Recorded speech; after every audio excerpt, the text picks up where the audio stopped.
she started throwing the biggest tantrum ever. People started surrounding us. It is so difficult, and I've been there. Thank you for being here. I know how much you care, and I am really glad you found us. Honest stories, expert guidance, the path redefined. Parenting Pivot.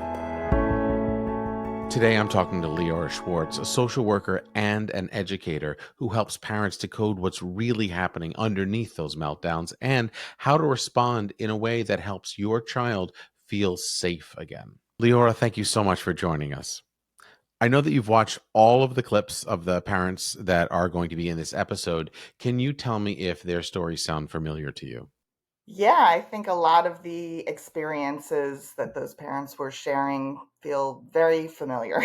And I particularly, it felt like there was a little bit of a theme with a couple of them. I think Joy mentioned her son hugging strangers and not knowing how to always respond to that. And Nareg and Marlene also mentioned, having a big meltdown in, I'm guessing, a public place and having other people respond to that, and just sort of this feeling of pressure, that other people are looking at you and judging how you're responding in a given moment, and that can sort of make it much harder to be there for your child because you're so worried about how these other people are responding. So that feels super familiar to me personally as a parent, but also with all the parents and other adults that I, support and work with. Leora, can you tell me a little bit about how you got into this? I am trained as a social worker. I spent many, many years working in nonprofits serving New York City public schools. And so that was my work for a very long time. And I loved it. And I thought I was pretty good at it. And I, sort of rose through the ranks from doing direct work to do more supervisory work, to being an administrator, doing a lot of coaching and training with schools around behavior, and how to manage challenging behavior in the classroom and in schools. And that was sort of my specialty. And then along came a child of my own who I was gifted with, this brilliant, complicated child who it became very apparent very quickly that the strategies that I was familiar with, that I had been trained in, the strategies that most of the school staff and various professionals working with my child were using were not working. And we tried lots of different things and lots of different schools and lots of different therapies. And the sort of feeling was, if it's not working, just do it harder. And doing it harder just didn't work harder. So at some point, I sort of stepped away from my big job and retuned and started listening very deeply to neurodivergent voices and different autistic and neurodivergent advocates, hearing their experiences growing up in their families, in schools. And I also went back to school to study applied educational neuroscience. A lot of parents feel judged when their child melts down in public. What do you tell them in that moment? It is so difficult. And I've been there. So what I tell parents first and foremost is, I feel you. It is really tough because you have to manage your own feelings about other people's expectations while also trying to manage what it is that your child and family need. And liberating yourself from other people's judgment is what allows you to then think about next steps, right? And that feels very, very hard to do because sometimes it's implicit, people sort of giving you a look, people staring. Sometimes it's explicit and people are actually telling you that it is your fault, that your child is behaving in a certain way that feels unacceptable to other folks. And so it's very difficult. And this is, I have a lot to say on this one because I feel like it's complex also. Yeah. The quicker you can get to a place of not stressing about what other people think, the quicker you can sort of build a relationship and build the trust with your child, and then maybe have your child be able to realize what it is that they need and be able to eventually advocate for themselves if you can model it for them. There were many moments, I think, where my child behavior was not what was expected. But the one that comes to mind is this particular time we're in this wonderful setting, seacoast, and she started throwing the biggest tantrum ever. And we tried to comfort her, and that's when I think you just tell yourself it's not your fault, it's not her fault. People started surrounding us. I think Marlene, you thought people were even calling perhaps the police or child services. Or I'm with their not quite sure, cameras. but we Videotaping. maintained our calm. That's when you realize, okay, I'm getting there. I am maturing as a parent and getting a better version of myself. Being more patient, supportive, caring. What about when the judgment comes from family? These are people who love you. I mean, that's harder. What should parents do then? Yeah, that feels trickier for sure because we have so much more of an investment, and that relationship matters more than the lady on the subway who told me my kid should be wearing a coat, right? And I think so many families have had that experience of we are trying a little bit of a different approach to manage this behavior, and it might look unfamiliar, and part of that is that we've learned what doesn't work. Like oftentimes parents, by the time parents find me, they've tried the more traditional approaches and those haven't worked the same way that I did, right? And so if it worked for my kid, I'd be doing that maybe. Is one truth. But again, you know your child best, and sometimes it helps to find someone else to explain it for you, an expert, an influencer, a book, some other expert that can help explain. Can you share an example of a parent who shifted their focus from behavior to connection and what changed for them? So many stories. This is really common theme. I think parents oftentimes, as I said, by the time they find me, they've tried more traditional approaches that haven't worked. This very behavioral sort of carrot and stick approach that doesn't work for it. Works sometimes for some kids, some of the time, but it's not working for a lot of parents, particularly when you have a kid with big behavior, right? Oftentimes, and there's lots of research out there on why punishments sort of don't work long term ever because they don't teach skills, right? But so many parents, when you shift and you are sort of fighting with your child instead of fighting against their behavior, things change. And these big, huge, explosive, scary meltdowns, hitting, kicking, spitting, which is super triggering for parents. Um, all those things, I think, when you shift to focusing on connection instead of compliance, those over and over again, you see families where those kinds of big explosions start to decrease in frequency, but also in intensity, in duration. So, when we're experiencing these behaviors, we should understand that it's something deeper. It's a communication, not just defiance, right? So if you have the imagery of an iceberg in your mind, you know that the part that we see above the surface is just a very small portion of the iceberg itself. And the part that we see is behavior. That's what we see. What we are not seeing is the reason, like where that behavior comes from and why. That's what's underneath the surface. If we are scared, we behave in one way. If we're comfortable, we behave in another way. If we're sleepy, we behave in another way.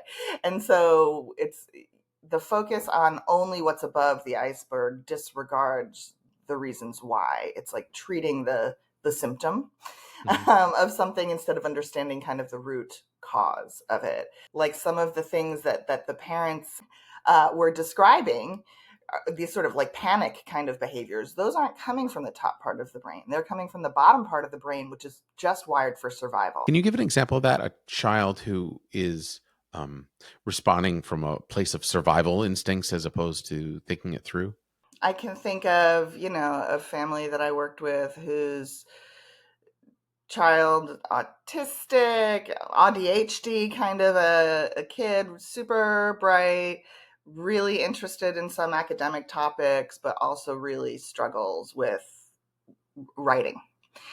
And being told that he had to, do this writing assignment, him getting very agitated about it, starts like rolling around on the floor and walking around the classroom and doing some other things, and the teachers just insisting and keep going back to restating the expectation over and over again, and then this escalates, right? And then he's hitting and lashing out and getting unsafe, and then he gets moved out of the classroom and into a space that different schools call different things. It could be called the Zen Zone or the Soft Room or the Learning Pod. It can be called all sorts of things, but it's an isolation, sort of padded cell type of place.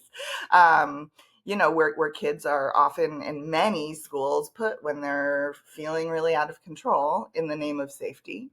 And sometimes they're being unsafe, sometimes actually not so much, and they're just expressing in very big physical ways, right? And then there's kicking the walls of that room and putting holes in the walls, and and then there's a 911 call. Right. And so this is how I see this is the child burning down the village to feel its warmth, right? If that child was met with understanding and compassion in the first moment of like, this writing seems really hard for you. Let's talk about why it feels so hard. Gosh, that's really, really tricky for you. Let's talk, what is it about this that's so hard, right? And just starting from a place of empathy would have, I would imagine, really shifted that whole incident. She started to run out of the classroom and hide in the hallways, and she would hide under desks and hide inside of closets, and she started to destroy the classroom and throw things and rip things. And so it was really scary at first because it seemed to me like it had come out of the blue, and I really hadn't expected this kind of reaction from her. And I kept thinking it was because of her experience in the emergency room, not realizing that she had this underlying emotional regulation, problem. And it was scary. It was isolating. I thought that I had mastered parenting, and then all of a sudden I had this crisis. And it was such an extreme crisis because she couldn't go to school anymore. She immediately developed school refusal. If that happens at home, what should a parent do in the moment? I think it's sort of, you got to tune in to where you are in that story. So where are you in terms of escalation, in terms of dysregulation? Because you get to a certain tipping point, like there's maybe something kind of like simmering, and maybe you could have that conversation, but oftentimes not. Like once the heat is on and there's a simmer that's going to maybe turn into a boil, which is maybe going to boil over, at that is not the stage to sort of talk about things, right? Like once we're sort of at a full boil, it's too late. And now we are on the ride with this child, and we are only communicating with their body to cue safety. So in that moment, words just don't help. It should all be about just keeping their body safe. The other saying that I often think about a lot is you don't teach someone to swim when they're drowning. When someone is actively drowning, your job is to save them, save their life, get them out of the water. And then maybe at some later time, maybe when they feel safe enough, they'll get back in that water for a swim lesson. But if we try to be like, okay, kick your feet while someone's actively going under, that's never going to work. It needs to come at a moment when a kid is more regulated. And that curiosity about why this feels hard needs to come when they can still sort of access the thinking part. So we've used the word dysregulated. For parents who are not as familiar, could you tell them what that means? Yeah, for sure. And I think that term dysregulated to me really speaks to this nervous system regulation, right? It's not just a cognitive process or an emotion. It's really how we're feeling in our bodies. And younger children, sometimes older children, sometimes adults, honestly, don't always know how to talk about their emotions, right? But they may find it easier to access sensations in their body. And our sensations give us a huge clue as to what we might be feeling emotionally. What we're looking at is regulation in the body. We're looking at sensations. We're looking at helping to give some sensory supports to people who seem dysregulated. And it does feel a little bit less blamey, I think, a little less Yeah. shaming, Yeah. because everybody gets dysregulated. Even as a newborn, even after 3 days born, I noticed that he is very impatient. So as time goes on and after the diagnosis, so my son, he like needs to be hugged. He likes to be played with aggressively. Definitely a sensory seeker. He's a seeker. So he wants to hug people, and so strangers. It's just very scary, like if I just blink, like he's hugging a complete stranger. And so people might not understand it. And they're like, well, what's wrong with your kid? Like, well, I'm a stranger. Like, why is he trying to hug me? Or, and I have to be patient with him and say, we don't hug strangers, but you can hug me. There's a lot of science around stress, right? And how the body responds to stressors is to shut down the thinking part of the brain. The different hormones are released in theory so that we can like outrun that saber-toothed tiger. The blood leaves the external parts of your body so that you won't bleed out if you're injured as much. Like all these things, your pupils dilate, all these different things happen, physiological changes when we are stressed in order to be able to like fight our enemy. But one of those things is that your cognitive abilities decrease. Our IQ drops when we're stressed. And so, yeah, we're not able to access, that's why that's not why we're not learning skills in these moments of big dysregulation, because we can't access the part of our brain that can kind of, try new things and take risks. When both the child and the parent feel overwhelmed, what is one thing that can help? It's counter to what we think we need to do, because we think we need to only take care of the kid.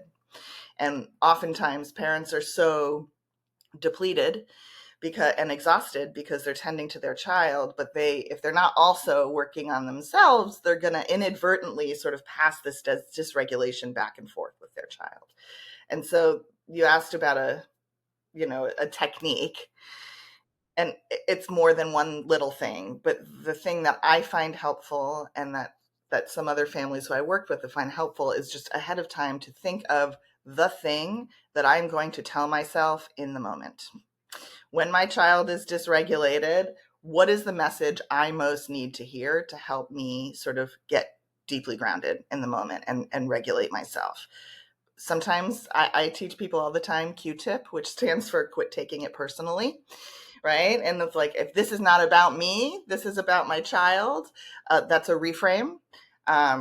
For some people, it's like, buckle up. We're getting on this ride. My job is now to just ride this with my kid. Mm-hmm. Some people say, do something along the lines of this: my child is not giving me a hard time. My kid, is having a hard time. That reframe. A lot of people like the Ross Green sense or mantra of kids do well if they can, right? If this child is not doing what they need, doing well right now, that's because they can't. It's not a choice. Mm-hmm. But whatever that little thing is, that little sort of mantra you can tell yourself in the moment, I think it can be a helpful reframe, because we're trying to rewire our own brains as parents as well. And we can, right? We have plasticity in our brains. We can change the way that we respond to things, but we do have to sort of be intentional about it and work at it sometimes. And so just having a little thing to hold on to in the moment that you say to yourself. In my family, we often, for whatever reason, use a train metaphor, and it is all aboard. right? And so if I say I'm getting on board, that means I'm getting on the train to co-regulation station. That's where I'm headed, and that's the only destination I have right now is trying to work on my own nervous system state and regulating with my child. I'm not teaching the lessons. I'm not solving problems. If we're late to something, we'll be late to something. It's not that big of a deal. If people are giving me looks, oh well, this is my sole job right now. Reminding ourselves that it's not about us is very powerful, but sometimes everything feels catastrophic. Everything feels urgent. What should we do then? Urgency is rarely helpful. To dysregulation. Urgency does not typically help people, get regulated. So many parents, and I still struggle with this too on my own path. We catastrophize, we worry when our kids are not, behaving in quote unquote acceptable ways, or they're not hitting certain milestones or not achieving certain things, whatever it might be. We really go deep into the future. We worry about all sorts of potential outcomes, and that's perhaps natural. There is a negativity bias, all these other things, but like that is also super unhelpful for our kids, because the more we as adults worry that they are not okay, the more they are receiving the message that they might not be okay, and that feels potentially more damaging than whatever it is that you're experiencing in the moment. So that, yeah, the sort of reprioritizing, because we love our kids and we want to see them thrive, and we want to see what's best for them, and we want them to hit all the goals and meet all the things and build all the skills. And so it's really hard to take a step back and take a breath in those moments. I see. So the focus really should be on connection, not perfection, and not control. We are modeling for our kids all the time. And so we are modeling our self-awareness. We are modeling our ability to regulate. A lot of times parents find on their journey, if you have a kid whose nervous system is very sensitive and easily dysregulated, sometimes it comes from somewhere. The parent is too, right? Or if your child is autistic, the parent might start to realize, I also have some sensory challenges, or I also have some social communication, right? And so we're all on this journey, and it is such an amazing thing when our kids sort of push us to grow and learn. And so, I think the one little tiny thing that I come back to is that idea of the relationship and the connection first. That is, when kids feel better, they can do better. And just coming sort of back to that and prioritizing that. You can learn algebra anytime throughout your life. Really, what matters right now is sort of your child feeling safe and understood and seen. Again, it's a matter of personal growth. And it's a cliche to say this, but to be more empathetic in understanding the underlying emotions and other thoughts and feelings behind her behavior. And the aha moment here was when we decided to take her out of traditional schooling and move to a homeschooling model, because I think that we completely exhausted all of the therapeutic options for schooling. Leora Schwartz, thank you so much for your time and your wisdom. Thanks so much. It's been fun, and we'll talk soon. I hope that this conversation helped you to see your child's behavior differently. Leora reminded us that connection should come first, and when our kids feel safe, that's when real growth happens. If you've made it this far, then you're a member of our tribe. There are more episodes like this to share with parents like us. Stories that will make you feel less alone. Please become a part of our community by liking and subscribing. It makes a huge, huge difference. And remember, you're not alone. We'll meet you there.